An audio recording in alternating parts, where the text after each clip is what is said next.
आणि तिकडनं आल्यानंतर तुमचं कर्ज फेडण्यासाठी मी मदत करतो. केळुसकर सरांना आनंद वाटला. पण पुढे झालं असं, बाबा शाहू महाराज बडोद्याला गेले, तिकडनं मुंबईला आले आणि मुंबईतच त्यांचं निधन झालं 6 मे 1922. केळुसकर पुन्हा चिंतेत पडले. कुणीतरी सांगितलं ग्वाल्हेरला जा, शिंदे सरकारांकडे जा, आणि त्याप्रमाणे केळुसकर सर ग्वाल्हेरला गेले, शिंदे सरकारांना भेटले.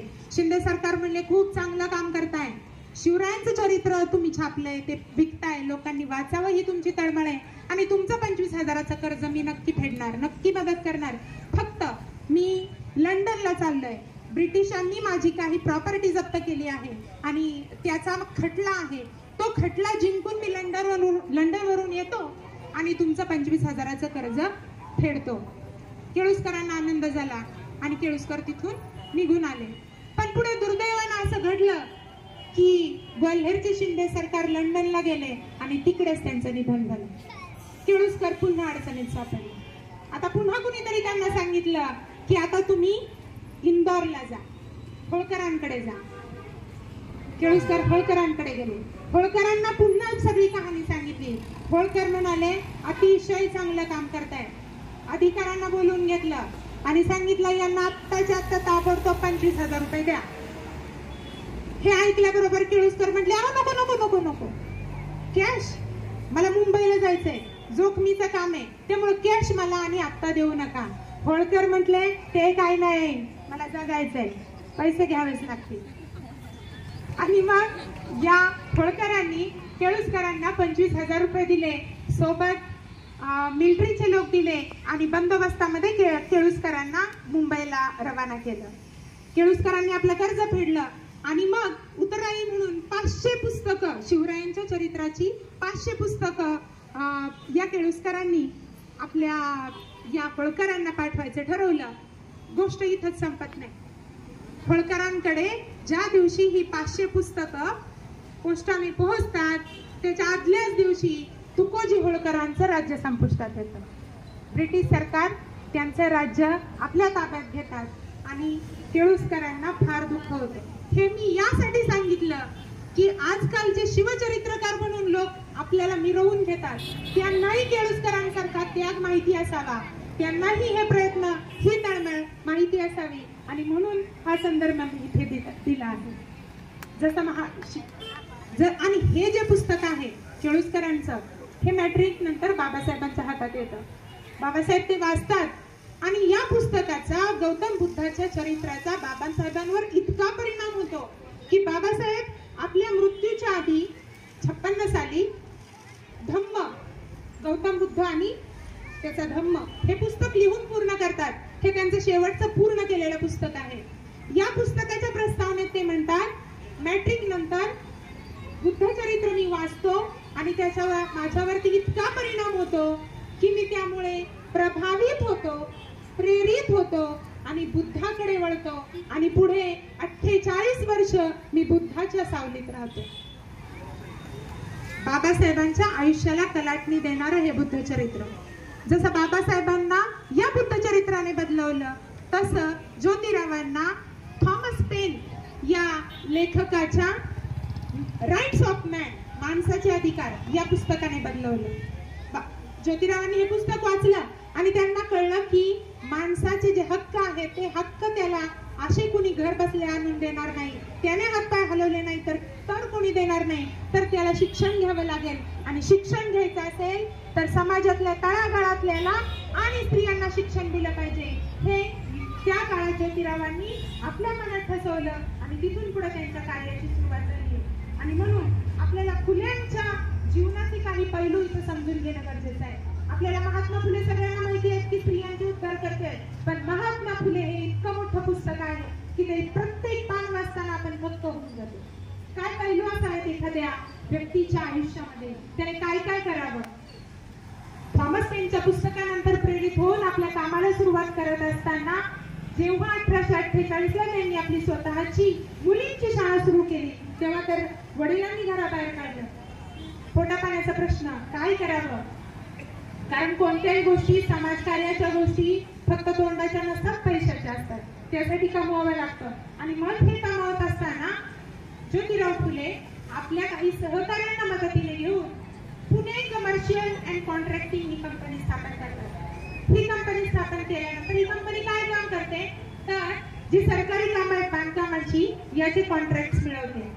आपलं जे खडकवासला धरण असेल, जो येरवड्याचा पूल असेल, या मोठमोठ्या कामांचे कॉन्ट्रॅक्ट, दगड पुरवणं, चुना पुरवणं यासारखी कामं या कंपनीच्या मार्फत केली जातात। त्यासोबतच मुंबई महानगरपालिकेची जी मुख्य इमारत आहे त्याचं जे मुख्यालय आहे, बरेच वेळा आपल्याला जुन्या व्हिडिओजमध्ये मुंबई म्हटलं की ते मुख्यालयाचा प्रवेशद्वार दाखवलं जातं। याही इमारतीचा काम बाबा फुल्यांच्या या कंपनीने केलेलं आहे। आता त्या काळातली ही कामं अजूनही भक्कम स्थितीत आहेत, अजूनही चांगल्या स्थितीत आहे। त्याची तुलना जर आजच्या सरकारी कामांशी करायची म्हटलं तर नाही, ते नाही करू शकत आपण, कारण तेवढी आपली लायकी नाही, कारण त्यासाठी एक वेगळी बुद्धिमत्ता लागते। असो तर बाबा फुल्यांच्या जीवन कार्यात त्यांनी केलेल्या कामांचा हा एक पैलू झाला की ते कमर्शियल कंपनीच्या मार्फत हे काम करत होते। पुढे मुंबई प्रांत, तेव्हा गुजरात, महाराष्ट्र आणि कर्नाटक ह्या सगळा मिळून जो एक मोठा भाग होता मुंबई प्रांताचा, या मुंबई प्रांतामध्ये जेवढेही सोन्याचे दागिने बनवण्याचे कारखाने होते, या कारखान्यांना दागिन्यांची मूस लागायची। मूस म्हणजे साचा, इंग्लिश मध्ये त्याला आपण मोल्ड म्हणतो, मोल्ड। हे मोल्ड या सर्व कारखान्यांना पुरवण्याचं कॉन्ट्रॅक्ट या फुल्यांच्या कंपनीला मिळालं होतं। म्हणजे किती मोठा त्यावेळेचा त्यांचा कारभार होता। टाटांच्या तुलनेत 1 वर्षी त्यांचा टर्नओव्हर जास्त होता।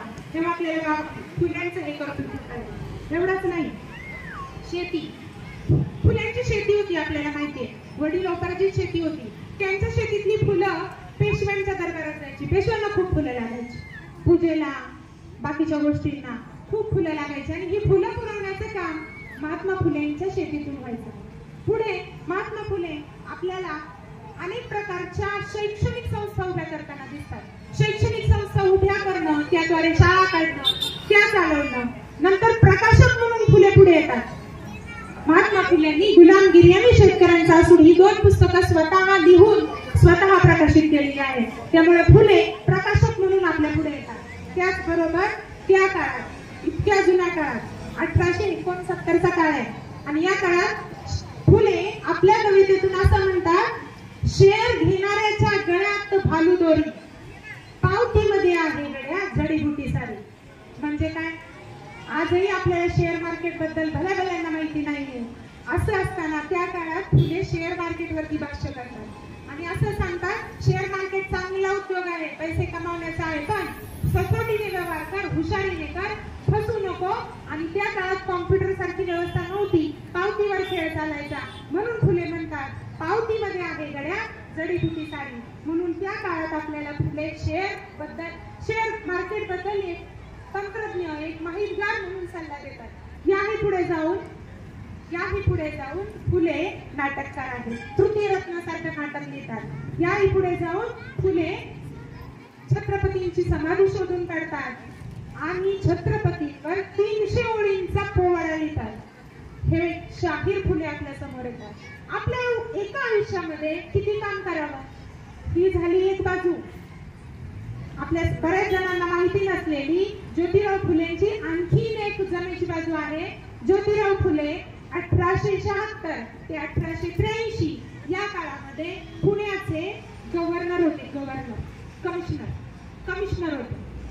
कमिशनर म्हणजे आयुक्त, हे एक जबाबदारीचं पद आहे, सरकारी नोकरी आहे। ही सरकारी नोकरी असताना सुद्धा फुले पुण्याच्या पायाभरणीमध्ये खूप मोठे निर्णय घेतात। त्यांनी घेतलेले 3 खूप मोठे निर्णय आज आपल्याला दिशादर्शक ठरतात। कमिशनर असताना फुलेंनी सगळ्यात पहिली जी योजना मांडली ती पुण्याला बंद नळातून पाणी पुरवण्याची। उघड्या पाण्यातून पाणी पुरवठा केल्यानंतर अनेक साथीचे रोग येतात, हे त्यांना माहिती असल्यामुळे त्यावर उपाय म्हणून पुणेकरांना बंद नळातून पाणी पुरवठा कसा करता येईल या संबंधी योजना मांडणारे फुले हे पहिले। त्यानंतर आणखी एक योजना फुल्यांची, फुले म्हणतात पुण्यातले रस्ते चांगले असले पाहिजे, स्वच्छ असले पाहिजे आणि सगळ्यात महत्त्वाचं म्हणजे तिकडनं येतो आणि तिकडनं आल्यानंतर तुमचं कर्ज फेडण्यासाठी मी मदत करतो। केळुसकर सरांना आनंद वाटला, पण पुढे झालं असं, बाबा शाहू महाराज बडोद्याला गेले, तिकडनं मुंबईला आले आणि मुंबईतच त्यांचं निधन झालं 6 मे 1922. केळुसकर पुन्हा चिंतेत पडले. कुणीतरी सांगितलं ग्वाल्हेरला जा, शिंदे सरकारांकडे जा, आणि त्याप्रमाणे केळुसकर सर ग्वाल्हेरला गेले, शिंदे सरकारांना भेटले. शिंदे सरकार म्हणले खूप चांगलं काम करताय, शिवरायांचं चरित्र तुम्ही छापलंय, ते विकताय, लोकांनी वाचावं ही तुमची तळमळ आहे, आणि तुमचं 25,000चं कर्ज मी नक्की फेडणार, नक्की मदत करणार. फक्त मी लंडनला चाललोय, ब्रिटिशांनी माझी काही प्रॉपर्टी जप्त केली आहे आणि त्याचा खटला आहे, तो खटला जिंकून मी लंडनवरून येतो आणि तुमचं 25,000चं कर्ज फेडतो. केळुसकरांना आनंद झाला आणि केळुसकर तिथून निघून आले. पण पुढे दुर्दैवानं असं घडलं की ग्वाल्हेरचे शिंदे सरकार लंडनला गेले आणि तिकडेच त्यांचं निधन झालं. केळुसकर पुन्हा अडचणीत सापडले. आता पुन्हा कुणीतरी त्यांना सांगितलं की आता तुम्ही इंदोरला जा, होळकरांकडे जा. केळुसकर होळकरांकडे गेले. होळकरांना पुन्हा सगळी कहाणी सांगितली. होळकर म्हणाले अतिशय चांगलं काम करताय. अधिकाऱ्यांना बोलून घेतलं आणि सांगितलं यांना आत्ताच्या आत्ता ताबडतोब 25,000 रुपये द्या. हे ऐकल्याबरोबर केळुसकर म्हटले नको नको नको नको, कॅश, मला मुंबईला जायचंय, जोखमीचं काम आहे, त्यामुळे कॅश मला आणि आत्ता देऊ नका. होळकर म्हटले ते काय नाही, मला जगायचंय, पैसे घ्यावेच लागतील. आणि मग या होळकरांनी केळुसकरांना 25,000 रुपये दिले, सोबत मिलिटरीचे लोक दिले आणि बंदोबस्तामध्ये केळुसकरांना मुंबईला रवाना केलं. केळुसकरांनी आपलं कर्ज फेडलं आणि मग उतराई म्हणून 500 पुस्तकं, शिवरायांच्या चरित्राची 500 पुस्तकं या केळुसकरांनी आपल्या या होळकरांना पाठवायचं ठरवलं. गोष्ट इथंच संपत नाही. होळकरांकडे ज्या दिवशी ही 500 पुस्तकं पोस्टाने पोहोचतात त्याच्या आदल्याच दिवशी तुकोजी होळकरांचं राज्य संपुष्टात येतं. ब्रिटिश सरकार त्यांचं राज्य आपल्या ताब्यात घेतात आणि केळुसकरांना फार दुःख होतं. हे मी यासाठी सांगितलं की आजकालचे शिवचरित्रकार म्हणून लोक आपल्याला मिरवून घेतात, त्यांनाही केळुसकरांसारखा त्याग माहिती असावा, त्यांनाही हे प्रयत्न, ही तळमळ माहिती असावी, आणि म्हणून हा संदर्भ मी इथे दिला आहे. आणि हे जे पुस्तक आहे केळुसकरांचं, हे मॅट्रिक नंतर बाबासाहेबांच्या हातात येतं. बाबासाहेब ते वाचतात आणि या पुस्तकाचा गौतम बुद्धाच्या चरित्राचा बाबासाहेबांवर इतका परिणाम होतो की बाबासाहेब आपल्या मृत्यूच्या आधी 56 साली धम्म, गौतम बुद्ध आणि त्याचा धम्म हे पुस्तक लिहून पूर्ण करतात. हे त्यांचं शेवटचं पूर्ण केलेलं पुस्तक आहे. या पुस्तकाच्या प्रस्तावनेत ते म्हणतात मॅट्रिक नंतर बुद्धचरित्र मी वाचतो आणि त्याच्यावर माझ्यावरती इतका परिणाम होतो की मी त्यामुळे प्रभावित होतो, प्रेरित होतो आणि बुद्धाकडे वळतो आणि पुढे 48 वर्ष मी बुद्धाच्या सावलीत राहतो. बाबासाहेबांच्या आयुष्याला कलाटणी देणारं हे बुद्धचरित्र. जसं बाबासाहेबांना या बुद्धचरित्राने बदलवलं तसं ज्योतिरावांना थॉमस पेन या लेखकाच्या राईट्स ऑफ मॅन, माणसाचे अधिकार या पुस्तकाने बदलवलं. ज्योतिरावांनी हे पुस्तक वाचलं आणि त्यांना कळलं की माणसाचे जे हक्क आहेत ते हक्क त्याला असे कुणी घर बसले आणून देणार नाही, त्याने हातपाय हलवले नाही तर कोणी देणार नाही, तर त्याला शिक्षण घ्यावं लागेल. आणि शिक्षण घ्यायचं असेल तर समाजातल्या तळागाळातल्याला आणि स्त्रियांना शिक्षण दिलं पाहिजे. हे त्या काळात ज्योतिरावांनी आपल्या मनात ठसवलं आणि तिथून पुढे त्यांच्या कार्याची सुरुवात झाली. आणि म्हणून आपल्याला फुल्यांच्या जीवनाचे काही पैलू इथं समजून घेणं गरजेचं आहे. आपल्याला महात्मा फुले सगळ्यांना माहिती आहे की स्त्रियांचे उद्धार करते, पण महात्मा फुले हे इतकं मोठं पुस्तक आहे की ते प्रत्येक पान वाचताना आपण थक्क होऊन जातो. काय पैलू असावेत एखाद्या व्यक्तीच्या आयुष्यामध्ये, त्याने काय काय करावं. थॉमस पेनच्या पुस्तकानंतर प्रेरित होऊन आपल्या कामाला सुरुवात करत असताना जेव्हा 1848ला त्यांनी आपली स्वतःची मुलींची शाळा सुरू केली तेव्हा तर वडिलांनी घराबाहेर काढलं. पोटापाण्याचा प्रश्न, काय करावं, कारण कोणत्याही गोष्टी, समाजकार्याच्या गोष्टी फक्त तोंडाच्या नसतात, पैशाच्या असतात, त्यासाठी कमवावं लागतं. आणि मग हे कमवत असताना ज्योतिराव फुले आपल्या काही सहकार्यांना मदतीने घेऊन Pune commercial and contracting he company स्थापन करतात. ही कंपनी स्थापन केल्यानंतर ही कंपनी काय काम करते तर जी सरकारी कामं आहेत बांधकामाची याचे कॉन्ट्रॅक्ट मिळवते. आपलं जे खडकवासला धरण असेल, जो येरवड्याचा पूल असेल, या मोठमोठ्या कामांचे कॉन्ट्रॅक्ट, दगड पुरवणं, चुना पुरवणं यासारखी कामं या कंपनीच्या मार्फत केली जातात. त्यासोबतच मुंबई महानगरपालिकेची जी मुख्य इमारत आहे त्याचं जे मुख्यालय आहे, बरेच वेळा आपल्याला जुन्या व्हिडिओजमध्ये मुंबई म्हटलं की ते मुख्यालयाचा प्रवेशद्वार दाखवलं जातं. याही इमारतीचा काम बाबा फुल्यांच्या या कंपनीने केलेलं आहे. आता त्या काळातली ही कामं अजूनही भक्कम स्थितीत आहेत, अजूनही चांगल्या स्थितीत आहेत. त्याची तुलना जर आजच्या सरकारी कामांची करायची म्हटलं तर नाही, ते नाही करू शकत आपण, कारण तेवढी आपली लायकी नाही, कारण त्यासाठी एक वेगळी बुद्धिमत्ता लागते. असो तर बाबा फुल्यांच्या जीवन कार्यात त्यांनी केलेल्या कामांचा हा एक पैलू झाला की ते कमर्शियल कंपनीच्या मार्फत हे काम करत होते. पुढे मुंबई प्रांत, तेव्हा गुजरात, महाराष्ट्र आणि कर्नाटक ह्या सगळा मिळून जो एक मोठा भाग होता मुंबई प्रांताचा, या मुंबई प्रांतामध्ये जेवढेही सोन्याचे दागिने बनवण्याचे कारखाने होते, या कारखान्यांना दागिन्यांची मूस लागायची. मूस म्हणजे साचा, इंग्लिश मध्ये त्याला आपण मोल्ड म्हणतो, मोल्ड. हे मोल्ड या सर्व कारखान्यांना पुरवण्याचं कॉन्ट्रॅक्ट या फुल्यांच्या कंपनीला मिळालं होतं. म्हणजे किती मोठा त्यावेळेचा त्यांचा कारभार होता. टाटांच्या तुलनेत 1 वर्षी त्यांचा टर्नओव्हर जास्त होता. तेव्हा आपल्याला फुल्यांचं हे करत होते. एवढंच नाही, शेती, फुलांची शेती होती आपल्याला माहितीये. वडिलोपार्जित शेती होती. त्यांच्या शेतीतली फुलं पेशव्यांच्या दरबारात जायची. पेशव्यांना खूप फुलं लागायची, पूजेला, बाकीच्या गोष्टींना खूप फुलं लागायची आणि ही फुलं पुरवण्याचं काम महात्मा फुलेंच्या शेतीतून व्हायचं. पुढे महात्मा फुले आपल्याला अनेक प्रकारच्या शैक्षणिक संस्था उभ्या करताना दिसतात. शैक्षणिक संस्था उभ्या करणं, त्याद्वारे शाळा काढणं, त्या चालवणं. नंतर प्रकाशक म्हणून फुले पुढे येतात. महात्मा फुलेंनी गुलामगिरी आणि शेतकऱ्यांचा असून ही 2 पुस्तकं स्वतः लिहून स्वतः प्रकाशित केलेली आहेत. त्यामुळे फुले प्रकाशक म्हणून आपल्या पुढे येतात. त्याचबरोबर त्या काळात, इतक्या जुन्या काळात 1869चा काळ आहे आणि या काळात फुले आपल्या कवितेतून असं म्हणतात, शेर घेणाऱ्याच्या गळ्यात भालू दोरी, पावतीमध्ये आहे गड्या जडीबुटी सारी. म्हणजे काय, आजही आपल्याला शेअर मार्केट बद्दल भल्याभल्यांना माहिती नाहीये. असं असताना त्या काळात फुले शेअर मार्केट वरती भाष्य करतात आणि असं सांगतात, शेअर मार्केट चांगला उद्योग आहे, पैसे कमावण्याचा आहे, पण सचोटीने व्यवहार कर, हुशारीने कर, फसू नको. आणि त्या काळात कॉम्प्युटर सारखी व्यवस्था नव्हती, पावतीवर खेळ चालायचा. म्हणून फुले म्हणतात, पावतीमध्ये आहे गड्या जडीबुटी सारी. म्हणून त्या काळात आपल्याला फुले शेअर मार्केट बद्दल एक तंत्रज्ञ, एक माहितगार म्हणून सल्ला देतात. याही पुढे जाऊन फुले नाटककार आहेत. तृतीयरत्नासारखं नाटक लिहितात. याही पुढे जाऊन फुले छत्रपतींची समाधी शोधून काढतात आणि छत्रपतींवर 300 ओळींचा पोवाडा लिहितात. हे शाहीर फुले आपल्या समोर येतात.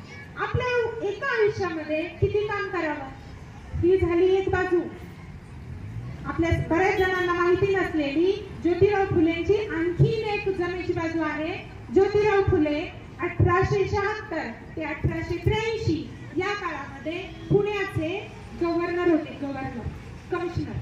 कमिशनर होते. कमिशनर म्हणजे आयुक्त. हे एक जबाबदारीचं पद आहे, सरकारी नोकरी आहे. ही सरकारी नोकरी असताना सुद्धा फुले पुण्याच्या पायाभरणीमध्ये खूप मोठे निर्णय घेतात. त्यांनी घेतलेले 3 खूप मोठे निर्णय आज आपल्याला दिशादर्शक ठरतात. कमिशनर असताना फुलेंनी सगळ्यात पहिली जी योजना मांडली ती पुण्याला बंद नळातून पाणी पुरवठ्याची. उघड्या पाण्यातून पाणी पुरवठा केल्यानंतर अनेक साथीचे रोग येतात हे त्यांना माहिती असल्यामुळे त्यावर उपाय म्हणून पुणेकरांना बंद नळातून पाणी पुरवठा कसा करता येईल या संबंधी योजना मांडणारे फुले हे पहिले. त्यानंतर आणखी एक योजना फुल्यांची